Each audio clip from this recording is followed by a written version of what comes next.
Surgió un brote en China, después que en Estados Unidos los primeros casos. ¿Cómo fue? ¿Usted pensó que los alumnos no tendrían que ir a la escuela por un periodo largo de tiempo? Porque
amigos, ¿cómo están? Espero que se encuentren muy bien.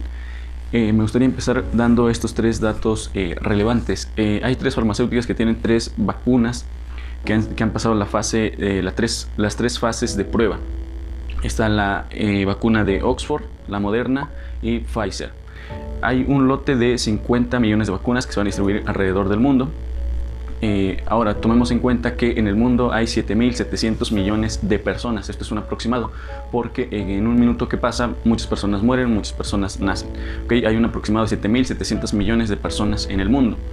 Considerando que hay 50 millones de vacunas disponibles que se van a empezar a distribuir alrededor del mundo, para erradicar al COVID-19 se necesita vacunar se necesita vacunar al 70% de la población. Tomando en cuenta que hay 50 millones de vacunas, esto equivale, redondeando la cifra, equivale al 1% de la población. Entonces realmente esto todavía va a faltar un buen rato para pasar esto de la pandemia. Dicho esto, me gustaría comentarles que la pandemia ha impactado en todos los ámbitos en la sociedad. Cosas tan sencillas como ir al supermercado. Ahora tienes que ir con el cubrebocas, tienes que ponerte gel antibacterial y tienes que dejarte tomar la temperatura. Tuve la idea de realizar un video relacionado con el impacto que ha tenido la pandemia en un ámbito que desde el punto de vista que quieras verlo impactó fuertemente, que es la educación. Entonces tuve la oportunidad de entrevistar a el director de una escuela, porque yo pude hablar sobre los efectos que ha tenido la pandemia, pero no hay nada mejor que hablarlo con un experto, con alguien que tuvo esa transición de dar clases presenciales a dar clases en línea, y que también tiene todos esos años de servicio de experiencia. Entonces tuve la oportunidad de entrevistar al director de una telesecundaria en el municipio de Huichapan, director Juan Carlos Hernández. Muchas gracias por la entrevista y suscríbanse al canal, denle like, compártanlo y los dejo con la entrevista. Estoy con el profesor Juan Carlos Hernández. ¿Cómo ha sido su experiencia en cuanto a la adaptación de educar en estos tiempos de pandemia, ¿no? Con el COVID-2019? Porque realmente es relevante, porque realmente está pasando, lo que estamos viendo aquí se está viendo también en China, en Estados Unidos, en todo el mundo. Entonces, ¿cómo usted nos platicaría que ha sido este cambio de la escuela normal que teníamos de dar clases presenciales a dar clases con esta nueva normalidad de sana distancia? Ha sido complicado principalmente porque no estábamos acostumbrados a trabajar con cierto tipo de materiales, principalmente de lo que es la vanguardia tecnológica. Entonces eso ha complicado porque estamos en un medio rural donde la señal de lo que son la telefonía es muy deficiente. Sí. Y se le sumamos a lo que es también la economía, donde finalmente los padres de familia viven en lo que es en una economía local. Eso pues agrava un poquito más las cosas. Entonces esa es la primera complicación.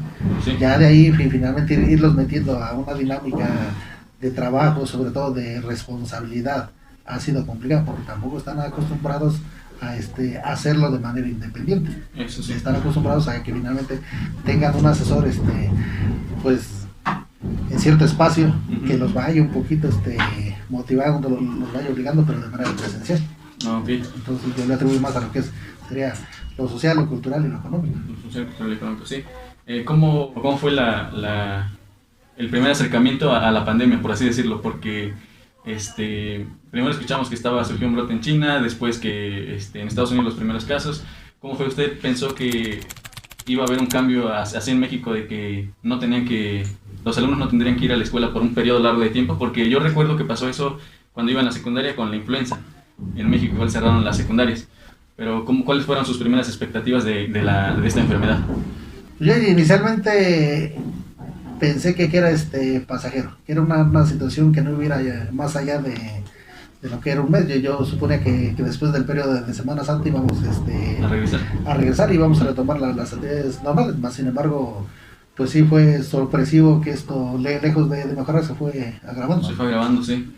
Pues sí, realmente yo también pensaba que iba a ser algo pasajero, ¿no? ¿Cuáles son las principales dificultades que usted ha tenido aquí, pues como representante, ¿no?, de la escuela? ¿Cómo se ha ido organizando con los demás profesores? ¿Cuál ha sido la organización que han tenido?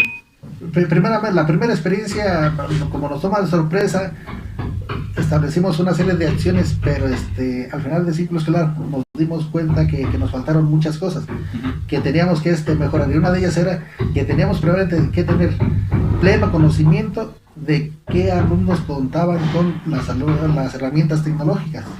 Ajá. Porque no podemos empezar a planear si no sabíamos cuántos de nuestros alumnos tenían un dispositivo con ciertas características, si tenían internet, entonces lo que aplicamos encuestas, una serie de instrumentos, y nos dimos cuenta que por decir eran el 10% que tenían acceso a internet. Había como en 5 o 6 casos donde ni siquiera tenían televisión. Entonces, la misma televisión, porque ya para la segunda etapa decía, bueno, Aprende en Casa 2, podíamos hacer. Entonces, fue parte de lo que nos dejó decir, bueno, tenemos que ir más allá, conocer esa parte, ver también la cuestión económica para ver hasta dónde podemos llegar. Nosotros podemos decir, bueno, lo que está a la vanguardia es establecer clases en línea, pero bueno, hay la suficiente señal, hay la economía para que la gente ponga una recarga para que pueda conectarse. Entonces eran factores que no habían permitido lograr, porque no teníamos, porque fue sorpresivo, o sea, finalmente no fue algo que supiéramos con anticipación. Entonces ese fue el detalle que tuvimos. ¿Cuáles son las expectativas de las clases en línea? Porque cuando eran las clases presenciales, bueno, los alumnos pues nos quedaban dudas. Ahora con esto de la tecnología, muchas veces creo que al alumno a lo mejor puede quedarle más dudas. ¿O usted cree que el alumno, si tiene la iniciativa, pues a lo mejor puede resolver esas dudas buscando en internet, si tiene los medios necesarios?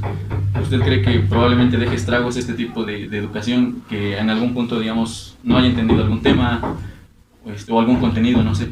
O sea, finalmente, por mucho que nosotros, digamos, estamos haciendo el esfuerzo, que estamos trabajando en línea, que estamos buscando estrategias, indudablemente, de manera personal, pienso que sí se va a quedar algo. Sería a lo mejor un poquito no hablar con el decir que está saliendo al 100%, independientemente que sea ahí el esfuerzo de los maestros de intentarlo. Ajá. Pero yo sí considero que al final sí se va a ir quedando un rezago. Si en situaciones normales no se logra llegar al 100%, y sobre todo nosotros que estamos en un medio donde la educación no es su prioridad.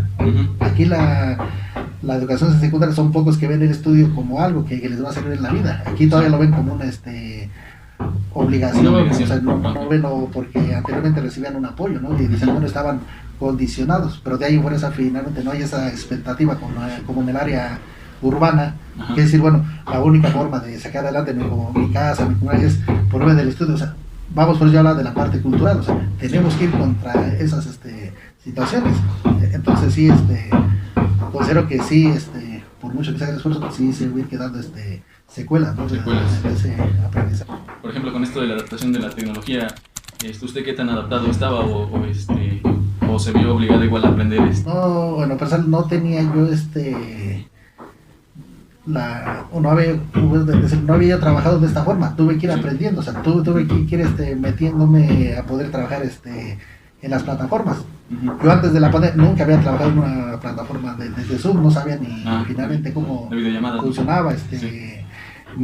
Fuimos viendo que había muchas situaciones, también está ahí lo que es plataformas por Classroom, o sea, finalmente, o sea, pero fuimos descubriendo a la par, ¿no? O sea, fuimos, ¿por qué? Porque muy probablemente pertenecemos un poquito a una generación donde la tecnología no era no era a lo mejor lo nuestro, ¿no? Nosotros todavía, cuando empezamos a trabajar, se utilizaba la máquina de escribir, se utilizaba la computadora, no era y hoy, bueno, finalmente es una ventaja que tienen los nuestros de nuevo ingreso, ¿no? Vienen, sí, yo considero con todas esas herramientas, ¿no? Porque finalmente son parte ya de esa Sí. tecnología, ¿no? Yo no personal ni las redes sociales, ¿no? Ni las redes sociales, ahorita ya a través de los cursos que hemos ido tomando, ya la necesidad de abrir una cuenta de Facebook, abrir ciertas situaciones para poder echar mano de, pero así de ir atrás. Puede ser que es lo bueno que ha dejado, ¿no? Se ha dejado porque sí, finalmente es algo que si utilizas bien te puede servir como apoyo, ¿no? Como herramienta. Creo que sí, todos nos hemos ido adaptando y por último quisiera dar algún mensaje para que yo creo que igual nos hace falta como un poquito de cultura en cuanto a la tecnología, porque utilizamos los medios electrónicos para redes sociales, para jugar, para perder el tiempo de alguna forma, pero no sacamos esa ventaja de utilizarlos para realmente estar aprendiendo.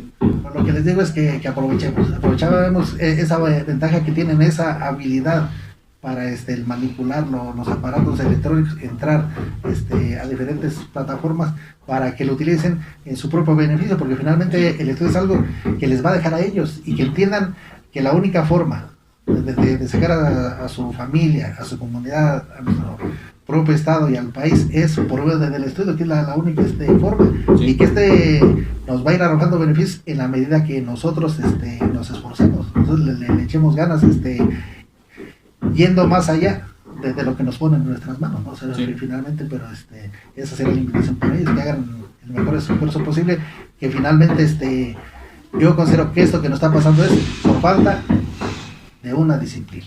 Sí. Si esa disciplina la hubiéramos tenido dentro de lo que es nuestra cultura, otra cosa estaríamos hablando. Ujú. Entonces, yo creo fielmente en que la disciplina es la base Ujú. de todo. De todo. Ok. Pues muchas gracias, profesor. Gracias por la pequeña entrevista que tuvimos. Pues muchas gracias. Ya si quieres, Saludos. alguna vez